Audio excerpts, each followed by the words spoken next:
حضرت عمر رضی اللہ تعالیٰ عنہ اپنے خطبے میں اعلان فرمایا کرتے تھے کہ تم اللہ کے پیغام کے پہنچانے کا کام، دعوت کا کام کرو، وگرنہ قیامت میں تم اس امت میں نہیں کھڑے ہو سکتے۔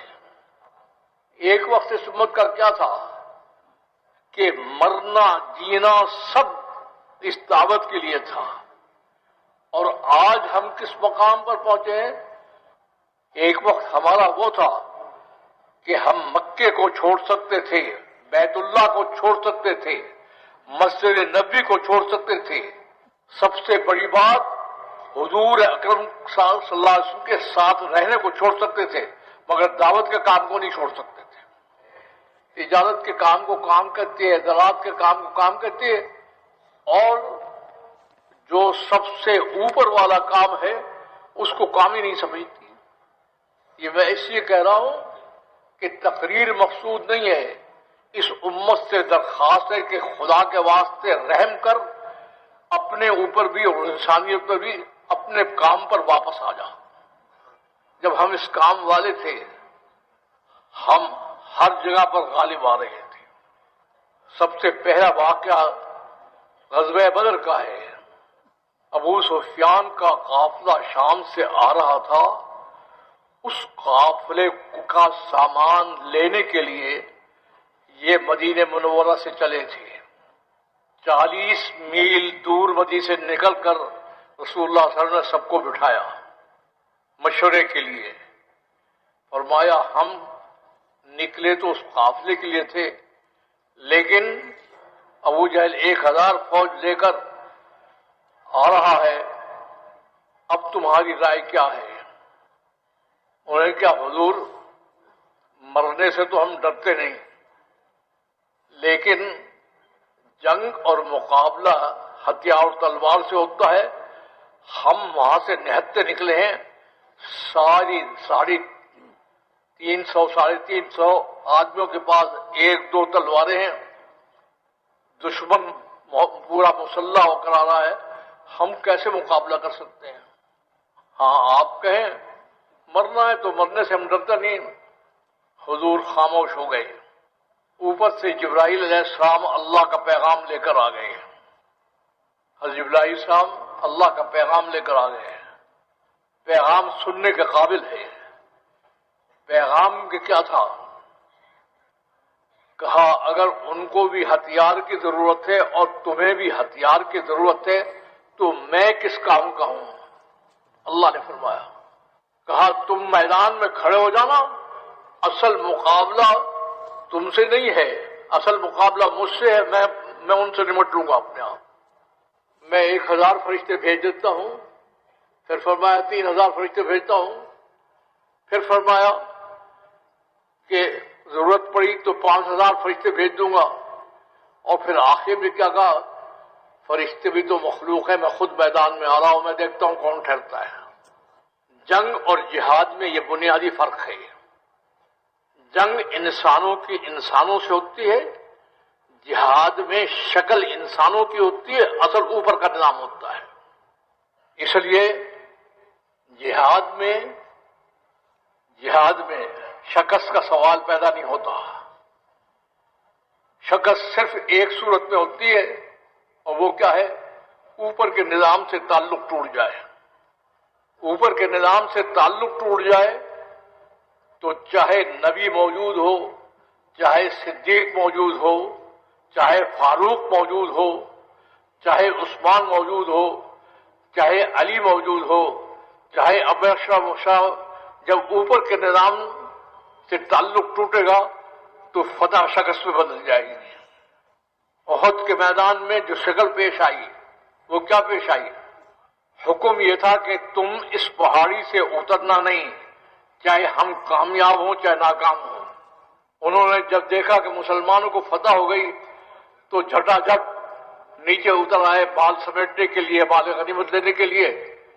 فتح شکست میں بدل گئی۔ خندق کے اندر پورا عرب مقابلے پر آیا تھا، اور اندر سے یہود کارروائی کر رہے تھے۔ آپ نے مشورے کے لیے بٹھایا، فرمایا وہ اندر سے یہود وہ کر رہے ہیں اور باہر سے پورا عرب فوج لے کر آ گئے ہیں، حالات بہت بگڑے ہوئے ہیں۔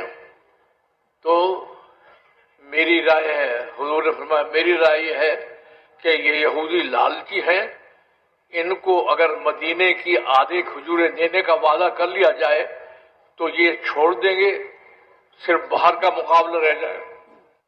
صحابہ کرام نے عرض کیا کہ حضور یہ آپ کی رائے ہے یا حکم ہے؟ کہا یہ میری رائے ہے۔ کہا نہیں ہے۔ پھر آپ کہتے ہیں مدینے کی آدھی کھجوریں، ہم مدینے کی آدھی کھجور پر بھی اگر یہ صلح کرنا چاہیں تو آدھی کھجور بھی نہیں دینے کو تیار ہے۔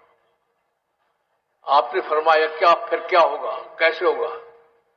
کہا ھذا ما وعدنا اللہ ورسولہ وصدق اللہ ورسولہ، اللہ نے ہم سے وعدہ کیا ہے کہ جب ہم اللہ کے بن کر چلیں گے اور اللہ کا پیغام لے کر چلیں گے تو اللہ تعالی ہر حالت میں ہمیں غالب کرے گا۔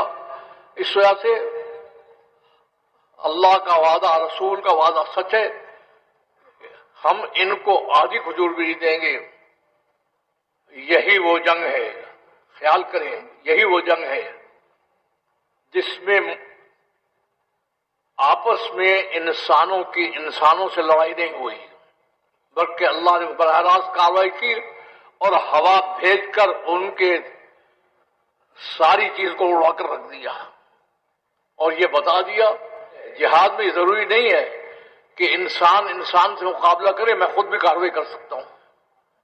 بڑی مشکل جو آ گئی ہے وہ کیا ہے کہ ہم اللہ سے کارروائی کرانے کو تیار نہیں ہیں، ہم اپنی آستینیں سمیٹ کر کہتے ہیں ہم یہ کریں گے وہ کریں گے، اللہ کہتے ہیں جاؤ کرو، اور اس پر ہر جگہ مار کھا کر آ جاتے ہیں۔ جنگ اور جہاد میں جو فرق ہے وہ کیا ہے؟